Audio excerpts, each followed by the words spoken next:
So, కొన్ని అనారోగ్య కారణాల వల్ల కొంతమందికి పక్షవాతం బారిన పడుతూ ఉంటారు. మరి అలాంటి వారికి ఎన్ని మందులు వాడినా కూడా సరికావు. మరి ఈ పక్షవాతానికి ఆయుర్వేదంలో ఎలాంటి మందులు ఉన్నాయి? దీన్ని పూర్తిగా నయం చేయవచ్చా? ఇవన్నీ మనతో మాట్లాడడానికి చిట్టుబొట్ల మధుసూదన శర్మ గారున్నారు. వారితో మాట్లాడదాం. సార్ నమస్తే అండి. నమస్తే అమ్మా. పక్షవాతం అనేది చాలా క్లిష్టమైన పరిస్థితులు వస్తూ ఉంటాయి. మంచం మీద అతుక్కుపోయి, వారి పనులు గూడా వాళ్ళు చేసుకోలేని పరిస్థితులు నెలకొంటాయి. ఇలాంటి పక్షవాతానికి ఆయుర్వేదంలో ఎలాంటి మందులున్నాయి? అందులో మీరు చెప్పేవన్నీ వంటింటి చిట్కాలే. సో, ఈసారి మాకు వంటింటి చిట్కాగా ఏం చెప్పబోతున్నారు? పక్షవాతాన్నే పక్షాఘాతం అనేటువంటి పేరుతో ఆయుర్వేద మహర్షులు వేలాది సంవత్సరాల క్రితమే ఆ యొక్క వ్యాధిని గురించి చక్కగా ప్రస్తావించి చక్కటి చికిత్సా విధానాన్ని గురించి కూడా తెలియజేయడం జరిగిందమ్మా. ఓకే. పక్ష ఆఘాతం. పక్షం అంటే సగం అమ్మా. ఆ! పక్షము మాసము అని చెప్తుంటారమ్మా. అవును. పక్షం అంటే హాఫ్. హ్మ్. సో ఈ వ్యాధి వచ్చినటువంటి వాళ్ళలో సగం భాగం శరీరము చైతన్య రాహిత్యం అయిపోతుంది. హ్మ్. కాలు, చెయ్యి, సగ అవును. భాగం ఈ ముఖము ఇలాంటివన్నీ జరుగుతుంటాయి హ్మ్. కాబట్టి పక్ష ఆఘాతం అంటారమ్మా. ఓకే. పక్షం అంటే సగము, ఆఘాతం అంటే దెబ్బతినడం. హ్మ్. హ్మ్. పక్ష ఆఘాతం. దీన్నే ఆధునిక వైద్య శాస్త్రం ప్రకారము హెమిప్లీజియా అనేటువంటి పేరుతో పిలుస్తుంటారు. Okay sir. సర్వసాధారణంగా పెరాలిసిస్ అనేటువంటి పేరుతో పిలుస్తుంటారు. హ్మ్.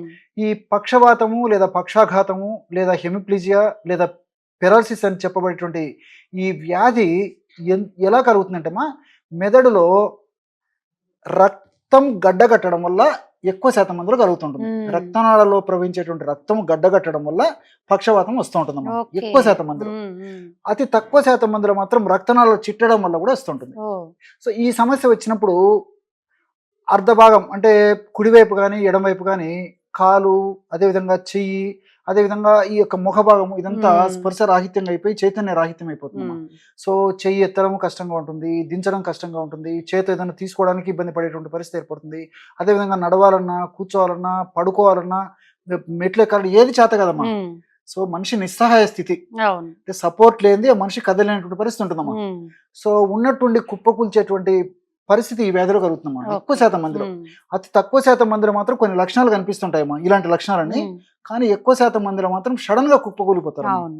దీనికి కారణాలు ఏంటంటే షుగర్ వ్యాధి నియంత్రణ లేకపోవడం కానీ, బీపీ ఎక్కువగా ఉండడం కానీ, అది నియంత్రణ లేకపోవడం కానీ, హ్మ్. స్థూలకాయం కానీ, అదేవిధంగా మానసిక ఒత్తిడి కానీ, ఇలాంటి అనేక రకాలైన కారణాల వల్ల ఈ యొక్క పక్షవాతం వస్తుంటుందమ్మా. Okay sir. కొంతమందికి ఎలాంటి కారణాలు స్పష్టంగా లేకపోయినప్పటికీ వయోరీత్యా వయస్సు వల్ల కూడా వయసు కొంతమందికి వల్ల వస్తుందమ్మా. కూడా. హ్మ్. రక్తనాళాల్లో రక్త ప్రవాహం సరిగ్గా లేకపోవడం చేత, ఆ ప్రభావం చేత కూడా కొద్ది శాతం మందిలో వయస్సు వల్ల కూడా ఎక్కువ వయస్సు ఉన్నటువంటి వాళ్ళలో కూడా ఈ పక్షవాతం వస్తూ ఉంటుంది. ఓకే. దీనికి చాలా మంచి రెమెడీ మనం మన ప్రేక్షకుల కోసం చెప్పుకోవచ్చు. హ్మ్. సో గత దాదాపు 30-35 సంవత్సరాల నుంచి కూడా దైనందిన జీవితంలో మా వద్దకు వచ్చేటువంటి ఇలాంటి పేషెంట్స్కి ఇప్పుడు మనం చెప్పుకోబోయేటువంటి ఔషధాన్ని చెప్పడం వల్ల, వాళ్ళు అది పాటించడం వల్ల చాలా త్వరగా, శీఘ్రంగా, సత్వరమే ఆ యొక్క సమస్య నుంచి చాలా మంది పడగలిగారమ్మా. హ్మ్. కాబట్టి మరి ప్రేక్షకులకు ఇలాంటి ఔషధాన్ని చెప్పడం వల్ల, ఇతర ఔషధాలతో పాటు ఈ యొక్క ఔషధాన్ని వాడుకోవడం వల్ల ఫలితాలు మరింత సమర్థవంతంగా, శీఘ్రంగా, వెంటనే కలుగుతాయి. Okay sir. సో ఆ యొక్క ఔషధం ఎలా తయారు చేసుకోవాలంటే 3 పదార్థాలతో ఔషధం తయారు చేసుకోవాలి. 3 పదార్థాలు. మూడే ఎన్నో పదార్థాలు. మందులు వాడుతూ ఉంటారు. ఎగ్జాక్ట్లీ 3 పదార్థాలు. 3 పదార్థాలు చాలు. ఓకే. సో మొట్టమొదటి పదార్థం శొంఠి అమ్మా. శొంఠి. శొంఠి హ్మ్. అన్ని మనకు తెలిసినవమ్మా. హ్మ్. సో ఈ రక్తాన్ని సజావుగా మరి దేహాన్ని అంతా సప్లై చేసేటువంటి అద్భుతమైనటువంటి గుణం ఈ శొంఠిలో ఉందమ్మా. హ్మ్. ముఖ్యంగా మెదడుకు సంబంధించినటువంటి, రక్తనాళాలకు సంబంధించినటువంటి వికారాలు ఏదైనా ఉన్నా, రక్త ప్రవాహంలో ఇలాంటి ఆటంకాలు, అంతరాయాలు ఉన్నా, అలాంటి ఆటంకాలను తొలగించేటువంటి అద్భుతమైనటువంటి, దివ్యమైనటువంటి, సమర్థవంతమైనటువంటి శక్తి శొంఠిలో ఉందమ్మా. హ్మ్. అందుకే శోధించే శొంఠి అని చెప్పేసి చెప్తుంటారు. ఓకే. ఈ శొంఠిలో ఉన్నటువంటి జింజరాలు, షాగోలు, శాలిసైలిక్ యాసిడ్, కుర్కుమిను ఇలాంటి అనేక రకాలైన రసాయన పదార్థాలు ప్రత్యక్షంగా, పరోక్షంగా ఈ యొక్క సమస్యను తగ్గించడమే కాకుండా ఈ నరాలకు అత్యంత సమర్థవంతంగా, చాలా శీఘ్రంగా చైతన్య శక్తిని కలుగజేసేటువంటి అద్భుతంగా ఈ యొక్క శొంఠిలో ఉన్నటువంటి రసాయన పదార్థాలు ఉపయోగపడతాయి. హ్మ్. చాలా త్వరగా మార్పు వచ్చేస్తుంది, రికవర్ అవుతుంది. ఈ యొక్క శొంఠి పొడి ఒక 20 గ్రామ్స్ తీసుకోవాలమ్మా. ఓకే. శొంఠి కొమ్ములు ఇలాంటి మనకు మార్కెట్లో దొరుకుతాయి, పొడి మార్కెట్లో దొరుకుతుంది. కాబట్టి ఏదో ఒక పద్ధతిలో పొడి మనకు దీనికి అవసరం అవుతుంది. హ్మ్. ఒక 20 గ్రాములు శొంఠి పొడి తీసుకోవాలమ్మా. హ్మ్. రెండవ పదార్థంగా ఆవాలమ్మా. అసలు మనం ఊహించుండము ఆవాలతో పక్షవాతానికి మందుందని. ఆవాలమ్మా. మీరు అన్నట్లు ఎవరు ఊహించరమ్మా. ఎవరు ఊహించరు. ఆవాల్లో కూడా అంత అద్భుతమైనటువంటి శక్తి ఉందమ్మా, పక్షవాతాన్ని తగ్గించేటువంటి శక్తి. ఈ ఆవాలు మన వంటింట్లో దొరికేటువంటి ఆహార పదార్థం. దీని గురించి ప్రత్యేకంగా చెప్పనక్కర్లేదు. ఆవాలను కాస్త చాలా కొద్దిగా వేయించాలమ్మా, మరి వేయిస్తే మాడిపోతాయమ్మా. లైట్ గా. చాలా లైట్ గా వేయించేసేసి మిక్సీలో వేసేసి పౌడర్ లాగా తయారు చేసుకొని ఉమ్, ఆ పౌడర్ ని ఒక 20 గ్రామ్స్ తీసుకోవాలమ్మా. ఉమ్, ఈ ఆవాల్లో ఉన్నటువంటి వివిధ రకాల రసాయన పదార్థాలమ్మా, సినిగ్రిన్ కానీ, మైరిసిన్ కానీ, ఐసోహాబ్రిటిన్ కానీ, ఇలాంటి ఉమ్, అనేక రకాల రసాయన పదార్థాలు కూడా మరి మెదడులో సరఫరాను సజావుగా జరిగేట్టు చేయడమే కాకుండా నరాలకు మంచి శక్తిని కలగజేసేందుకు, నర్వస్ యొక్క శక్తిని కాపాడేందుకు ఈ యొక్క ఆవాలు చాలా చక్కగా ఉపయోగపడతాయమ్మా. ఉమ్, ఈ ఆవాల చూర్ణం ఒక 20 గ్రామ్స్ తీసుకోవాలి. ఓకే. మూడవ పదార్థంగా మిరియాలమ్మా. ఉమ్, మిరియాలు కూడా మన అందరికీ తెలిసిందే.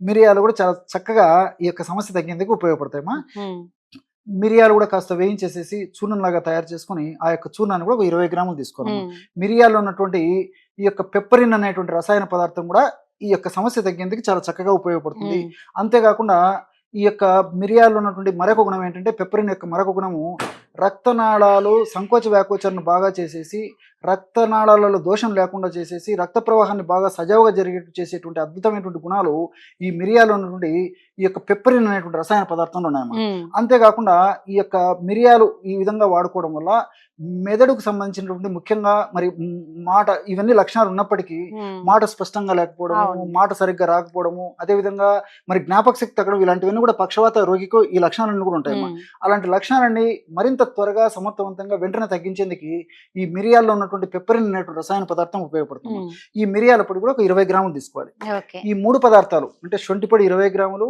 ఆవాల పొడి 20 గ్రాములు, మిరియాల పొడి 20 గ్రాములు, ఈ 3 పదార్థాలు కలపడం వల్ల మనకి 60 గ్రాముల ఔషధం రెడీ అవుతుంది. అవును. ఈ 60 గ్రాముల ఔషధము మనకి 1 మంత్కు సరిపోతుంది. ఉమ్, ఉదయం 1 గ్రాము, రాత్రి 1 గ్రాము. రాత. సూక్ష్మంలో మోక్షం అమ్మా. అంతే. జస్ట్ 1 గ్రామ్ ఉమ్, మార్నింగ్, 1 గ్రామ్ నైట్. ఆహారానికి ఒక అరగంట ముందు. ఉమ్, తేనె వాడదగినటువంటి వాళ్ళందరూ కూడా కాస్త తేనెతో కలిపి తీసుకోవచ్చు. ఉమ్, తేనె వాడకూడనటువంటి వాళ్ళు ఎవరైనా ఉంటే ఒక 50 ml గోరువెచ్చని నీళ్ళలో కలిపి తీసుకోవచ్చు. ఉమ్, మరి గోరువెచ్చని నీళ్ళలో లేదంటే పాలల్లో కూడా, పాలల్లో గోరువెచ్చని కూడా. పాలలో కూడా తీసుకోవచ్చు. ఎలాగ తీసుకున్నప్పటికీ ఇందులో ఉన్నటువంటి ఔషధ గుణాలు, ఔషధ తత్వాలు సదా దేహంలో ఉంటూ, సదా కాపాడుతూ, సదా రక్షిస్తూ ఉమ్, ఈ పక్షవాత రోగగ్రస్తుని అతి త్వరగా ఆ యొక్క సమస్య నుంచి బయటపడేందుకు ఉపయోగపడమే కాకుండా ఉమ్. భవిష్యత్తులో మరలా తరచుగా ఈ యొక్క సమస్య పునరావృతం కాకుండా కూడా ఇందులో ఉన్నటువంటి రసాయన ఔషధ గుణాలన్నీ కూడా మనల్ని కాపాడుతుంటాయమ్మా. ఓకే.